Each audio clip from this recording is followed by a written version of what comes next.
In the dynamic world of private LTE networks for utilities, it's all about a collective approach toward grid modernization solutions.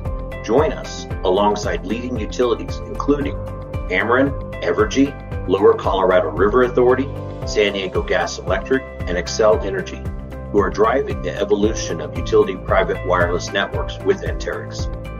Together with our 100-plus member ecosystem and the Utility Strategic Advisory Board, we're de-risking private LTE investments.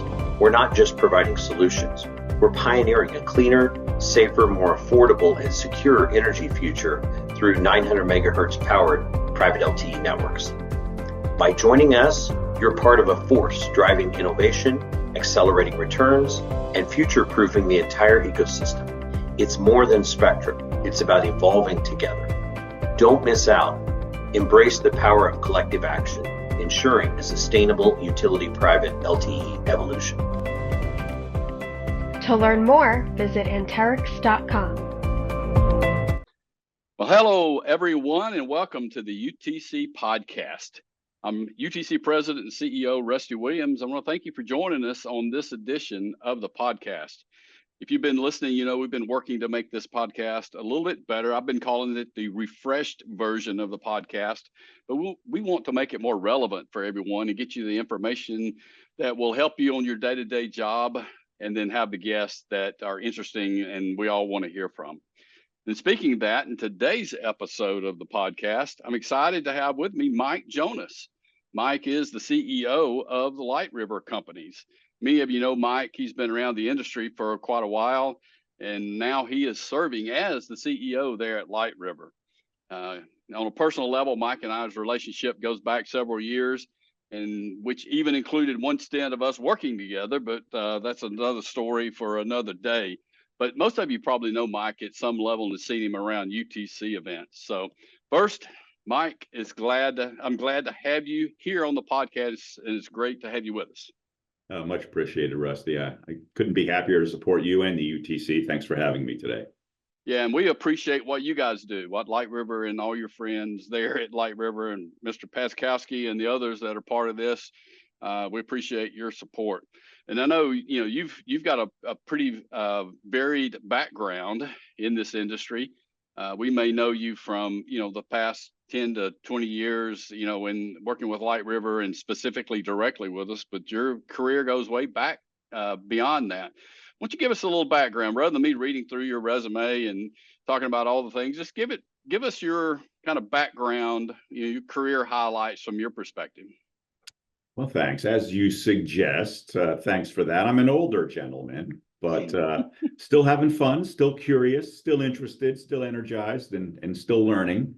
I've been blessed to have done a bunch of really cool stuff in technology and telecom, and with a bunch of great people, including helping LightRiver through a few transformations that mimic the evolution we've all seen in the critical infrastructure space. With all those blessings, LightRiver is more than 10 times the size of when we first met, and thrilled to say we still have engaged customers, partners, and colleagues now in multiple countries, and really thrilled to say many of them are friends of mine. But before that, I did have a life, and I did work primarily. I like that. You had a life before LightRiver. I did. Got it. Primarily, I was in mobile and wireless computing in the previous score of years, and I spent a good deal of time commercializing military technologies and militarizing certain commercial technologies through a variety of software and hardware implementations, development, and integrations, and achieving connectivity through all of that to remote and hardened compute with radio, with SMS, with cellular, with satellite, whatever was the most appropriate to the mission. So I got to do some really cool stuff then too. Yeah, well, that's great. And you were just mentioning about LightRiver a little bit, and those that may be listening to the podcast probably know the name, but they may not have been involved directly with LightRiver and know exactly what you do. So, what's your elevator speech in terms of what LightRiver does, there with the group of great people you have? Well, I mean, we're maybe the only independent transport network solutions provider, and our job is to provide the right mix of design, deploy, automate, optimize, and support products to help our clients succeed in their respective businesses. So we've got 26 plus years committed the whole time to high capacity fiber connectivity solutions.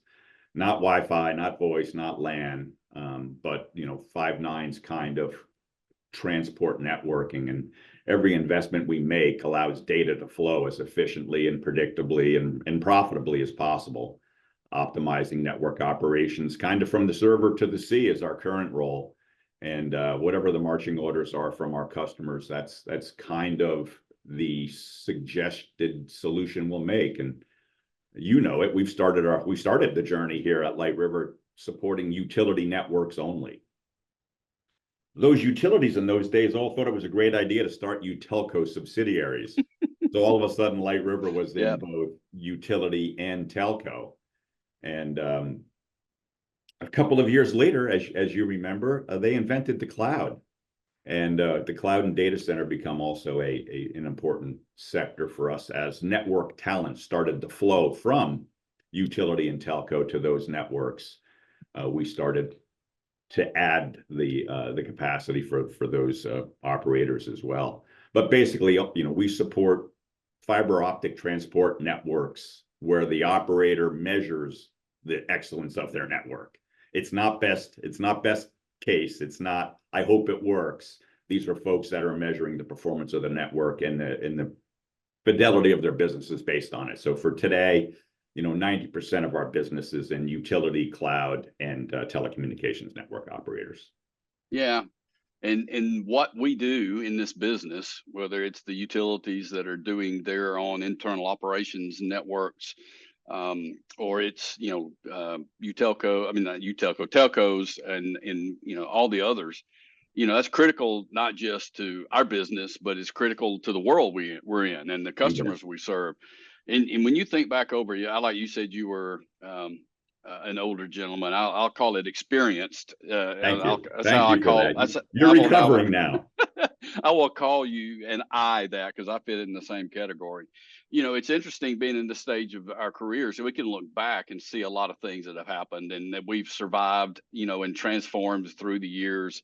Whether it's technology evolutions. I mean, when I started, back at Southern Company, it was the analog days, microwave and the things that our customers require, economic, booms and busts that we had to go through. We all can remember the 2001 telecom bubble bust, right? All those things. When you think about your career, and again, being at this point, as you said, you can look backwards, but you can also look forward. Mm-hmm. What's that one or two things when you look back that you think kind of really shaped the industry? And as you look forward, what does that look like? What's that one or two thing that's coming down the pike that will really impact what we do? Yeah, so great question. This century, this millennium, I would say probably the biggest macro impacts were from the cloud, from 5G, and from the Internet of Things. So that's the super high level. But those macro trends have been supported by the advent of coherent DWDM, which came out of the ashes of that .com crash. Hardening of MPLS products to make them suitable for critical infrastructure, not just enterprise. More recently, the disaggregation of network functions into logical components driven really by the mega cap cloud companies and the software programmability and the automation that is required in that kind of an architecture. With the spread of cloud and IoT, I guess I should certainly need to mention the importance of cyber as we go forward on all of those networks. Again, we got a lot of great new toys with open and disaggregated networks, but we have to work full time at securing them. Outside of technology, I mean, in the constant merger and acquisition treadmill, I think maybe the most important thing that's taking place that we've embraced over the last 10 years anyway is the reskilling and skill sharing that's taking place today, amongst our technical leadership. You kind of mentioned what you learned when you started is interesting and quaint, but if you stop learning, you're done because this just keeps moving forward. That's absolutely true. I mean, vertical integration, where a company or a person is an expert in hardware, software, data, storage, compute, automation, integration, deployment, sustaining. That's just tough for anyone to say they have a singular focus around that and the funding to do it. And anyone that says they can learn everything themselves is just not really realistic. And so we've seen partner ecosystems become much more robust, and those partners becoming more specialized than ever before. And when you take a group of 2 or 3 partners, each that has a real specialty, and you put them together, you can accelerate an outcome, a desired outcome. So that's super helpful, and those outcomes are result in more agile networks, more flexible, more predictable, lower cost, higher levels of satisfaction, both from the user and the provider, and that kind of workforce development is vital, certainly at LightRiver, and I believe it is everywhere else. Future, I mentioned the macro trends of cloud and IoT and 5G. I guess we'd have to say it's AI, data science, and GPU clusters coming up. Those impacts are just starting, definitely part of the future. But, I'd say everything we've done these last 10 years with this network disaggregation, this adoption of high capacity and steerable, programmable networking will feed that emergence. And, there are thousands of AI use cases, maybe tens of thousands, maybe millions by the time we're done. Mm-hmm. But each is based on, a pertinent data set that's collected, aggregated, analyzed, and trended over time to develop a logical response to expected or unexpected conditions for a particular mission. You just walk through any office, and if there's 100 people, their AI use case is probably 100, right? How do you take what they're meant to do every day and help to process it more quickly?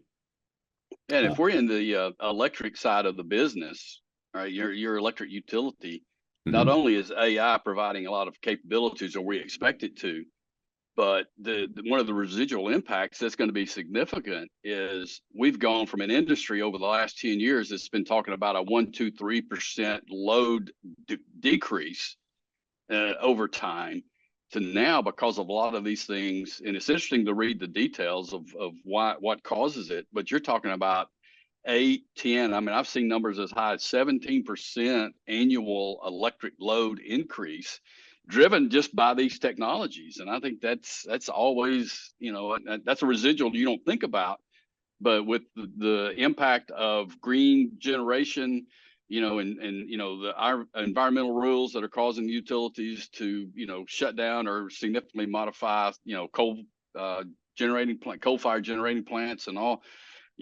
that's hurting, not hurting. It's changing. I almost use the word hurt. I'll say changing an industry where we thought we had a plan, and now all of a sudden we're looking for plan B and plan C. It's a big wave, and it's coming fast. You're kind of touching on the first minimal impacts of that, but more data centers supporting massive computing power, interconnected with every device in the world, kind of helping us to improve our daily lives and our workloads. What could go wrong? Outside of that Terminator hyperbole, we do need to be planning for, the impact on the electric grid, the impact on fiber plants, because those impacts are going to be dramatic, and you're kind of starting to lay it out. But we're going to need 100 times the data center capacity. We're going to, see GPU clusters replacing CPU clusters, but that's 15 times the power in the same rack for that. We're going to need 5 times more fiber than exists today, 100 times more bandwidth, maybe hundreds of times more bandwidth. And, we're going to have to double, triple, quadruple the power production while reducing our carbon footprint, as you suggest, all within 10 years. Great. Yeah, and we think about, in recent past, how that technology's evolved, and we look, now look at it, just a snapshot today, the mobility that we all desire and require, the capacities, the reliabilities, all of those things, we just take a lot of that for granted, but that's the way the world operates today. And let me kind of take just a little slant and get your thought about this as these technologies, and I'll say network technologies just to use a generic term, layer 2 to layer 3, maybe, kind of a viewpoint. In the utility world, over the years that I've been involved, it was always the big telecom carriers that were driving that technology evolution. The AT&Ts of the world, and the Verizons of the world, all those guys were driving what happens in the optical cores, what happens, on the desktops, or to the desktops. And today, that feels a little different. I mean, who's driving that technology evolution today and the stuff that you guys are involved with? So it's today it's the hyperscalers for sure. They're having a profound impact on not just the utilities, but the telcos themselves. I mean, the kinds of solutions that are being developed by the OEMs and the ecosystems needed to support them are it's Facebook, it's Amazon, it's Google, it's Apple. Those guys are calling the tune. And for multiple of the OEMs, that FANG cohort now today, or FANG Plus, Mega Cap, or Magnificent Seven, whatever their term du jour is, now buys more product from some of the large OEMs than all the other customer communities combined. And so as such, that's a strong influence on why we're disaggregating the network today into those definable building blocks, because that's how they design their networks. These cloud networks are purpose built for that particular purpose, which is, namely high capacity point-to-point highways and hubs that are storing, processing, and delivering information and data. They're automating those networks from day one, and those architectures are going to be required in all networks within the next 5 or 10 years. And the telco network, like a utility network, is much more diverse than a cloud or data center network. There's multiple generations of network technology coexisting. They are adopting disaggregation today, but they have many more types of customers. They have many more customers. They use different kinds of bandwidth and connectivity products, going to and from more places, and those networks have been evolving for decades. So it's not just a quick snap for them. And for those telcos, the automation journey is going to be a bit more complicated, equally worthwhile. But those emerging use cases are being developed in some cases, and unlike the hyperscalers or the utilities, the telcos, primary business is the network itself, rather than data processing or industrial control. And the initiatives that they have to develop and deliver have to result in profitability and customer satisfaction based purely on the performance of the network. And their headcount is not growing. So they're working hard at this, and that will ultimately benefit utilities. They're gonna solve some problems that you're gonna need solved before you take that job on.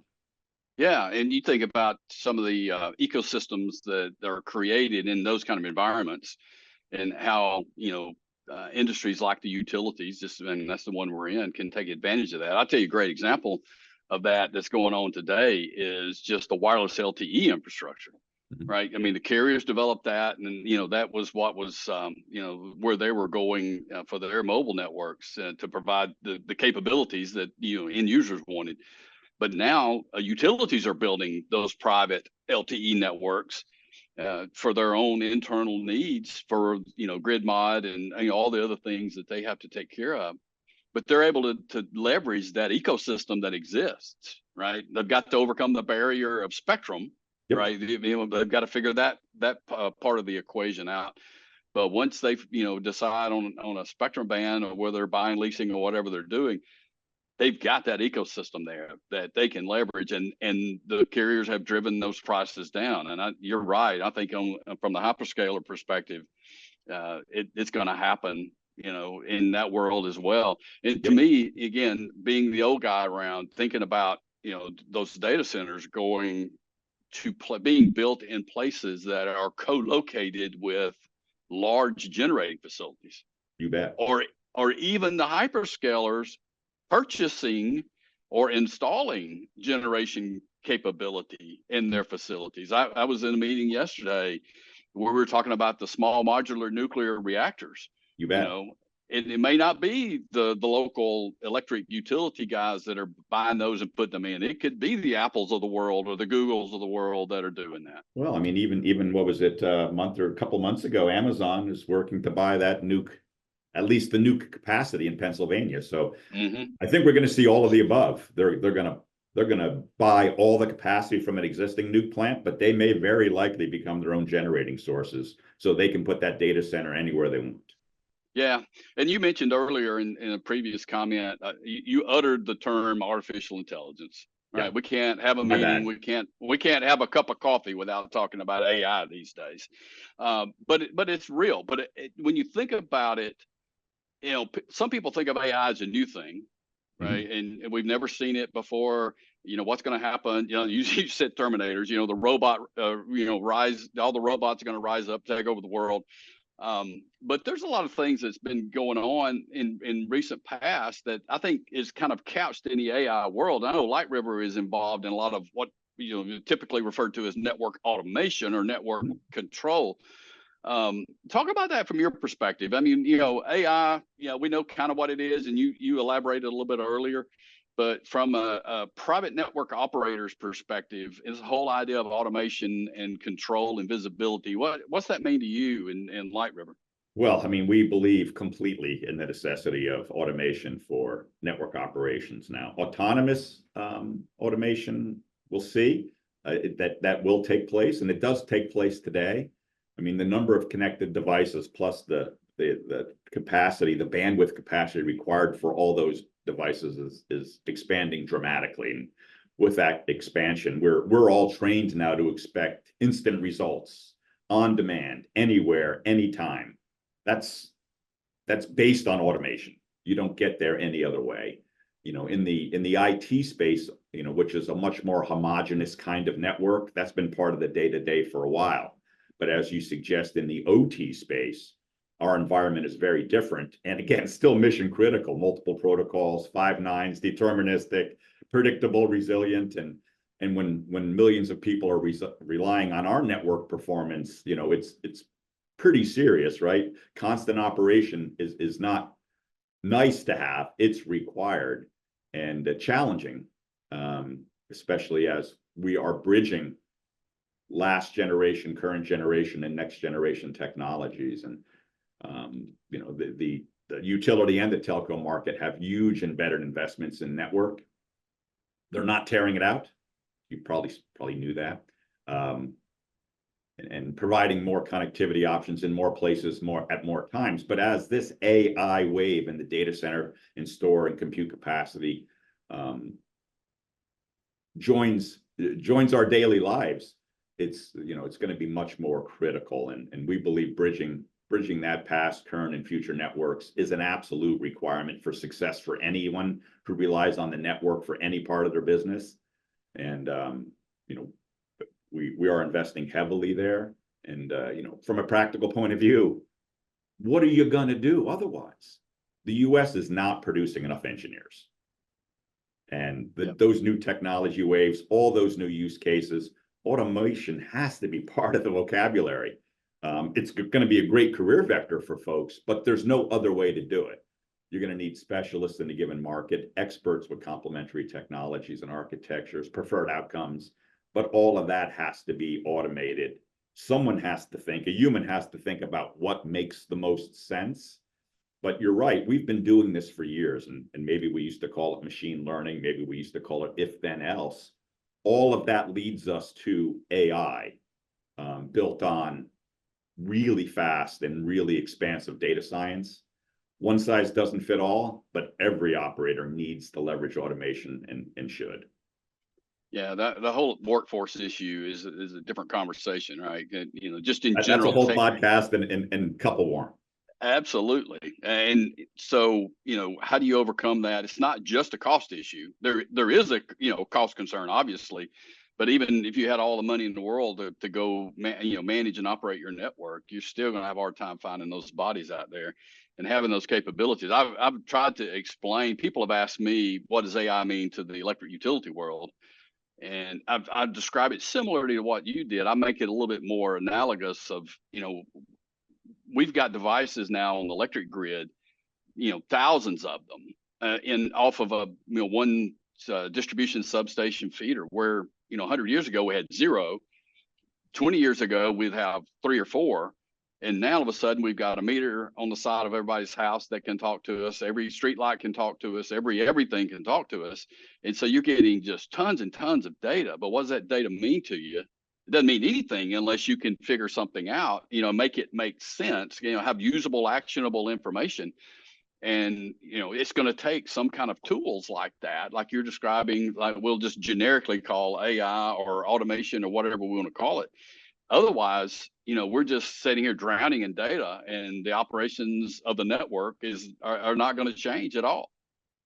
No, it's building on the basics, right? What is the bottom line you have to achieve automation and then AI? You've got to. What is my inventory physically and logically? What do I have? What is it doing? Monitor the performance, monitor its assurance, and then with that very positive and profound substrate, you can use AI, you can use machine learning to automate outcomes, auto correction, auto provisioning, predicting future performance and capabilities. Where should my focus be? But you've got to start with that. And obviously you can tell I'm a little bit passionate about the topic. I don't want any of my customers, friends, or clients to get left behind. Yeah, that's great. Any one of these topics we've touched on today, we could do a full episode on it and dig deeper into it, and it would be interesting to do. What's the one thing maybe we haven't touched on so far today, that in this world that we live in and play in every day, what's the one thing that we can tell the listeners, hey, we need to be thinking about this, or hey, don't be caught surprised by this, or this is coming over the horizon? You got that one thing that is out there that we need to kind of be scratching our head about? Well, yeah, I mean, we talked a little bit about it, but the workforce development, and this, LightRiver we're in our 17th year of bringing in new associates from university and marrying experience, gray hair, hopefully wisdom and knowledge to new methods, new techniques, new ideas. And, that has borne tremendous results for LightRiver.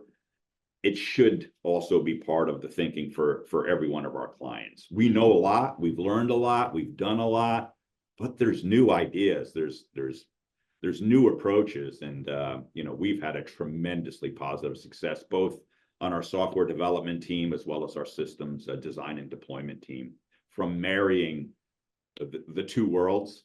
We're gonna keep it that. We really couldn't speak more favorably about how that's positively impacted our business and our results. Yeah, and that is absolutely true.